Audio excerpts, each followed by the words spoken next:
मकसद ये है कि हमारी गलियां, हमारे इलाके, हमारे मोहल्ले जो है वो ड्रग डीलरों का अड्डा बन गए।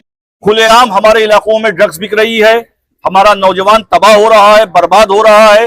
ड्रग ले लेकर चने और कुरमुरे से आसान ड्रग्स मिल रही है हमारे मोहल्लों में। इसीलिए आज अइम्मा और उलमा ने एक बड़ी मीटिंग सुन्नी मस्जिद बिलाल में रखी थी। जैसा कि आपने कहा कि उलमा ही नहीं बल्कि और भी लोग आना चाहिए, आगे किस कैसे लोग आना चाहिए इस बात में? देखिए, नशा मुखालिफ तहरीक सिर्फ उलमा की जिम्मेदारी नहीं है चलाना, ये हमारी आपकी सबकी मुश्तरका जिम्मेदारी है।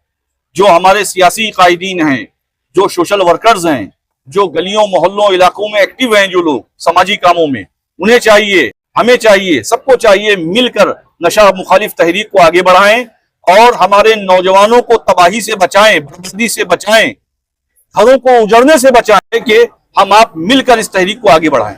जमीयतुल उलमा और आगे चलते क्या क्या कदम उठाने वाली दर्ज के?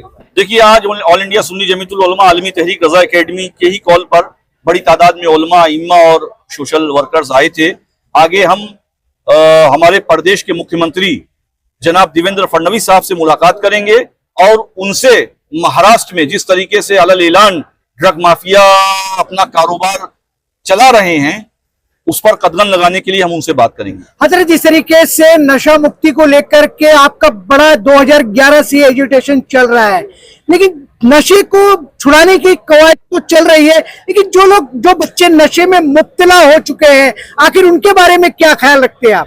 देखिए, बच्चों को रिहैब कराइए, यकीनन वो इंशाअल्लाह जिस ड्रग्स के वो आदी हैं वो ड्रग्स की लानत और आफत उनसे छूट जाएगी। दूसरी बात यह है, जो सबसे अहम बात है, जो एक नंबर की बात है, वो ये है कि इस्लामी इखलाक व आदाब, कुरान से बच्चों का रिश्ता मजबूत कर लीजिए, यकीनन वो नशा नहीं करेंगे। अल्लाह के रसूल सल्लल्लाहु ताला अलैहि वसल्लम की तालीमात उन्हें बचपने से दीजिए, वो नशे से बचे रहेंगे, महफूज रहेंगे। इस्लामी इखलाक व आदाब एक वाहिद जरिया है जो बच्चों को हर तरह की खुराफात और गंदगी से महफूज रख सकता है। जिस तरीके से नशे को लेकर के तमाम लोग, पॉलिटिशियन हो, नॉन पॉलिटिशियन हो, बातें तो करते हैं, लेकिन कहीं ना कहीं बैकग्राउंड से उसको बढ़ावा भी देने का काम जो है वो लोग करते हैं। ऐसे लोगों के लिए आप क्या कहोगे? ऐसे लोगों को चाहिए कि वो ये देखें, जो बच्चे आज उस बच्चे की हालत है जो हमारी गली मोहल्ले इलाके का बच्चा है, जो ड्रग्स लेके तबाह और बर्बाद हो रहा है, कल उन लोगों के भी बच्चों पर ये आफत और लानत आ सकती है, अल्लाह ना करे आए। आज वो दूसरे के बच्चों की बर्बादी का तमाशा देख रहे हैं, कल वो बर्बादी उनके भी दरवाजे पे दस्तक दे सकती है। अच्छा, जिस तरीके से मामला चल रहा है नशे को लेकर के, लेकिन कुछ दिनों से हम सोशल मीडिया पे देख रहे हैं कि आपके ऊपर बहुत सारे एलिगेशन भी लोग लगा रहे हैं।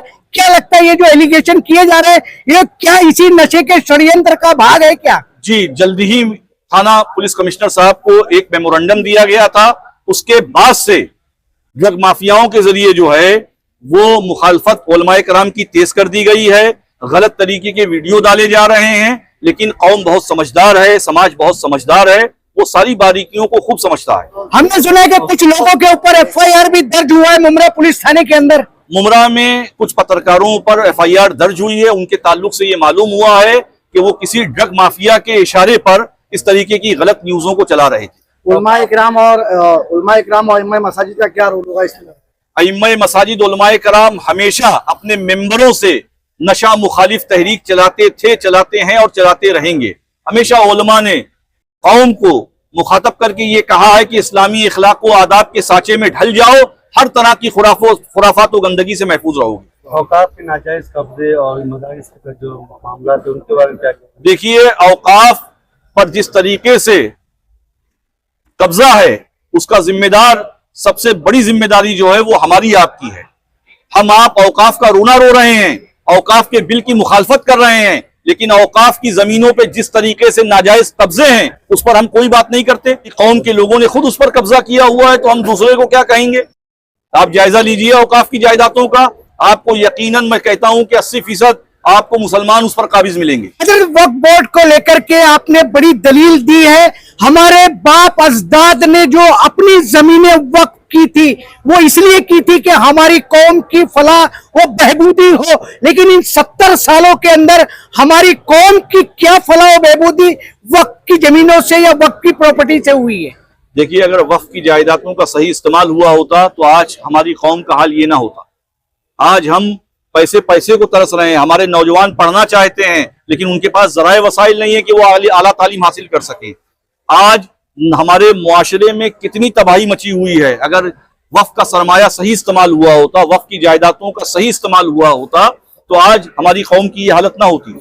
अगर भारत के प्रधानमंत्री नरेंद्र मोदी जी ने जो वक्फ बोर्ड अमेंडमेंट बिल को लाया गया था जिसका विरोध हुआ, क्या लगता है कि वो जो अमेंडमेंट हुआ था वो सही था या गलत था? नहीं, उस बिल के हम लोग खिलाफ हैं।